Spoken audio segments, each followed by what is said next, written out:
It's nice to have you back. Thanks for having me. Believe me, it's our pleasure. You do a wonderful interview. So we've done an interview of you involving Boston Duck Tours. And in that interview, we learned that you were also the CEO of Frost Ice Bar. Would you like to tell us a little bit about Frost Ice Bar? Sure, as if I wasn't busy enough at Boston Duck Tours, I need a little bit more on my plate. Yeah, and actually one of the questions I'm going to ask you eventually is how you split your time. Well, Frost Ice Bars is an interesting concept. It was an idea that was brought to us from one of our Boston Duck Tour investors who had taken his students from Boston College to Stockholm, Sweden. They took him to an ice bar, kicking and screaming. He did not want to go. He ended up having a great time, and when he came back, he said, this is something that Boston really needs to do, and why not have it be done through Boston Duck Tours with your leadership? And at the time he told me, I was 3 months pregnant, so I didn't really think that it was going to, be such a great idea at that time, but as we all know as entrepreneurs, things take a long time to develop and to take form. So 4 years ago was when we had the conversation, and we're just about to open New England's first ice bar in Faneuil Hall, probably next week. Fingers crossed on all the approvals going the way they should, but we're about to open, which is really exciting. So when you describe it as Frost Ice Bar, I mean, I know about the Igloo Hotel in Montreal.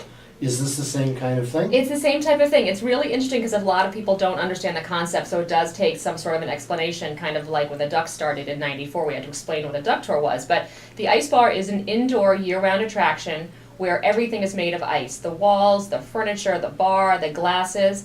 So you get a timed ticket for whatever day and time. You get a cape, insulated cape and gloves.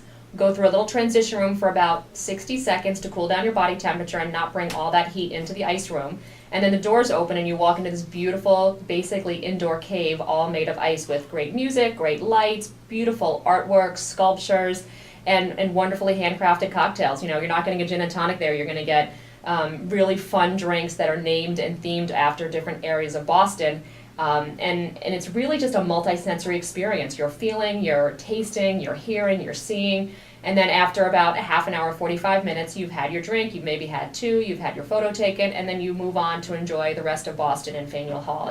It's really a limited time that you want to be in there because it is 21 degrees, and it does get a little cold, but when you're there, you're really captivated by everything that's going on, that you almost don't feel the cold as much as you would if you were just standing outside with the wind and the humidity.